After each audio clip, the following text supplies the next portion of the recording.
Hello everyone and welcome back to your second saxophone online lesson. We did a whole lot of stuff in class this week, so let's get right to our practicing. You will need your entire saxophone today, as well as your saxophone second lesson sheet. Make sure you have both of those.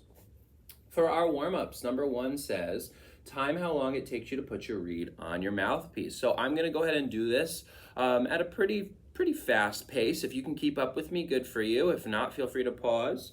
I'm going to look at my clock starting right now. All right, so I'm going to get my reed in my mouth. Grab my mouthpiece and ligature. So my reed is nice and wet. I'm putting the flat side on the flat side of the mouthpiece. They kind of go together like a sandwich. I'm going to hold on with one thumb like that, so I see just a little bit of the black of the mouthpiece. Then I'm going to take my ligature, put it on over, give that a quick tighten, and that's kind of all there is to it, putting your mouthpiece together. That was pretty fast. That took me about 35 to 40 seconds. If you could keep up with me, that's amazing. Obviously, this is something new, so take your time with it, and I would definitely prefer that you don't crack your reed or damage anything, and I'll take that over going too fast and doing something that might damage your instrument, okay? When you're ready, we're going to also connect our mouthpiece to our neck for the next thing we're gonna do. Don't forget to please use some cork grease on here. I did that before the video, so I'm all set. Remember to hold up here away from this key so that we don't accidentally bend it with our hand as we're attaching. Remember, just about halfway down the cork is good for your mouthpiece. And make sure that you can draw a nice line going straight down that neck. And if you have to twist it or adjust it, feel free to do so. All right, we're gonna play a few long, smooth sounds on the neck piece, or the mouthpiece, sorry, and neck. And we are also going to remember to have the proper embouchure, which means the shape that our mouth is in order to make the sound. So remember, quick steps. Step 1, our lip goes over our bottom teeth. Step 2, reed faces the floor and it sits on there. Remember, not too far in your mouth, kind of like Goldilocks, not too close, not too far, just right. Bite on the top of the mouthpiece is the next step.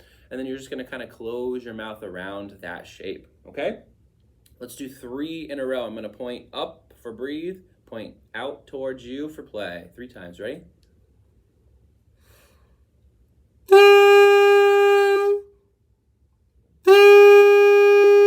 One more.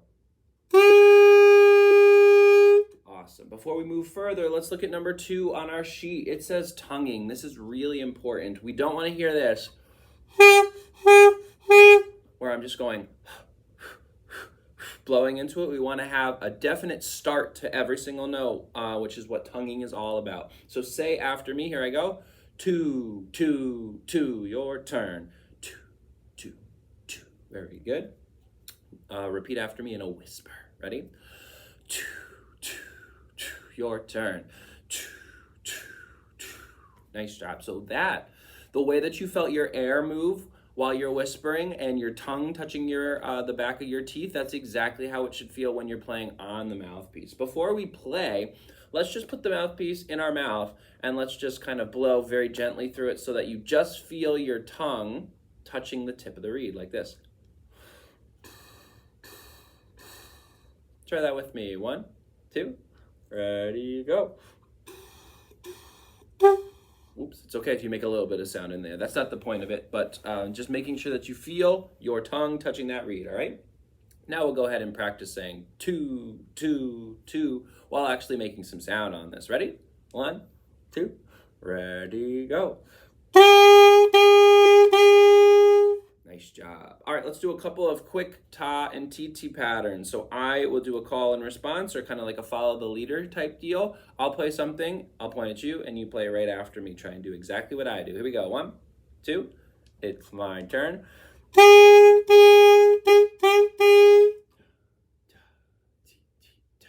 Very nice. Next one. 1, 2, here I go.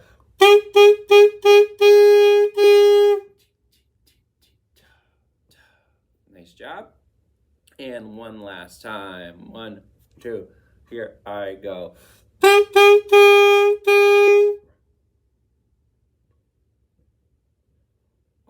Good, so that was ti, ti, ta, ta, rest. Nice work on that.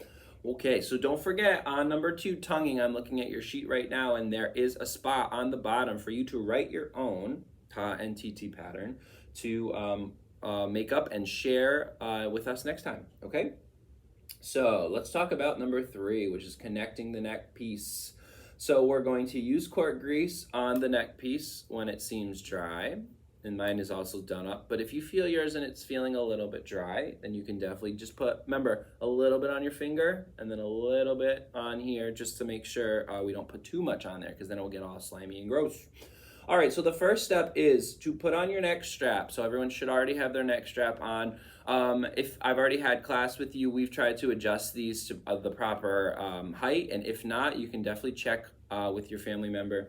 But we'll talk about the correct tightness of your neck strap in a second. For now, just put that on over your neck, okay? Then it says, very carefully push the neck piece onto the top of the saxophone. You need to be very careful with the delicate metal on the neck piece right here. This is super delicate. It can bend. Then you'll turn the screw to secure the neck piece. Okay, here's what's gonna happen. You're gonna grab that big body of your saxophone. You can kind of balance it on one leg for right now. We're gonna take our neck piece, very gentle, remember where we hold it. And we're going to have the mouthpiece come face us. The saxophone bell faces away from you, okay? So it should kind of look like this big J shape.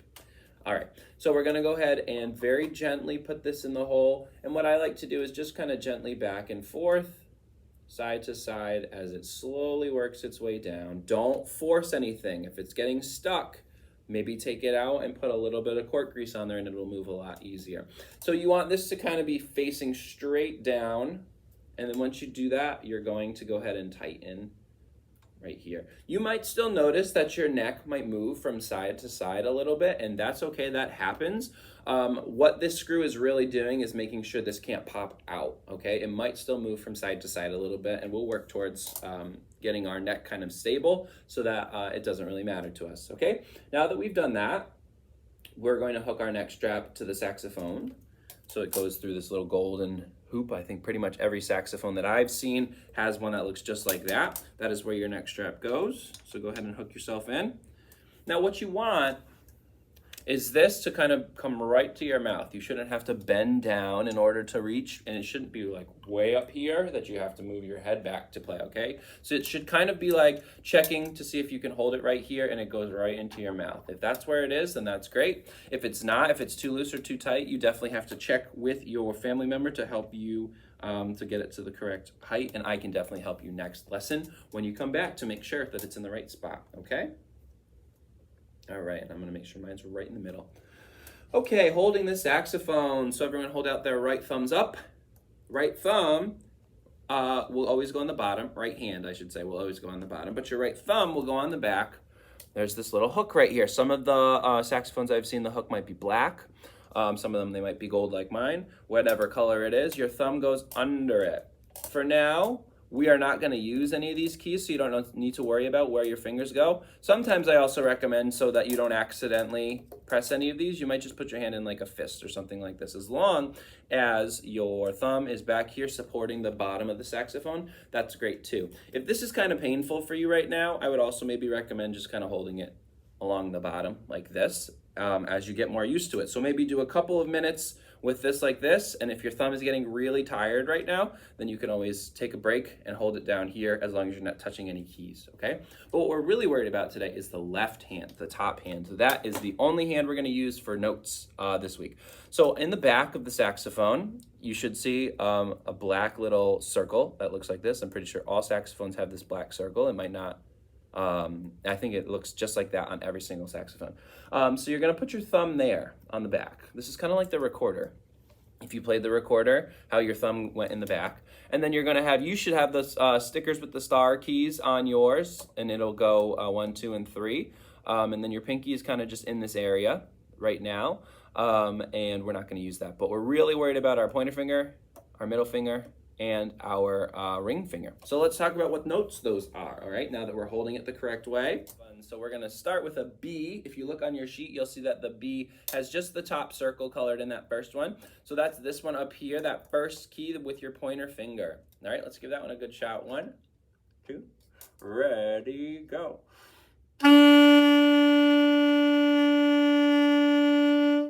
Nice job.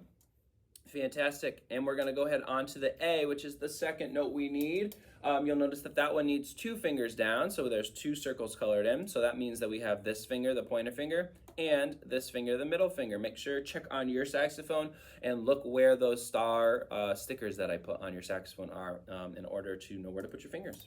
Okay, let's try an A. 1, 2, ready, go. All right, and let's finish up with our G, which is all 3 fingers down over here. 1, 2, and 3. Let's give that a shot. 1, 2, ready, go.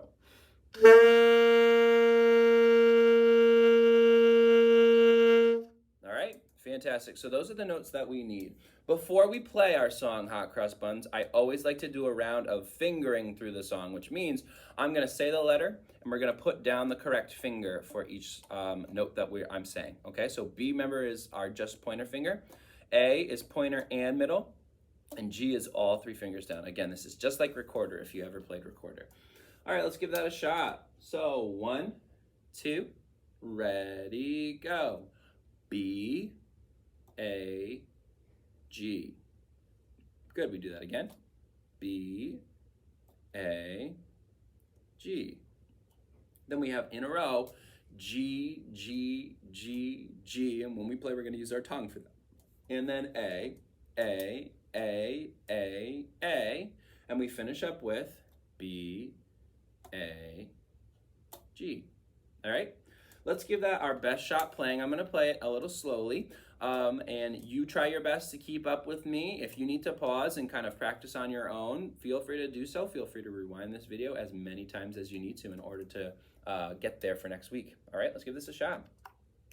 And 1, 2, ready, go. Breathe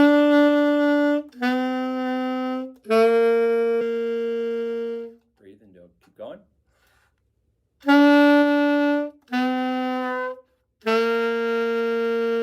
Good, use your tongue for this one. Here we go. And then find an A. And finish with B.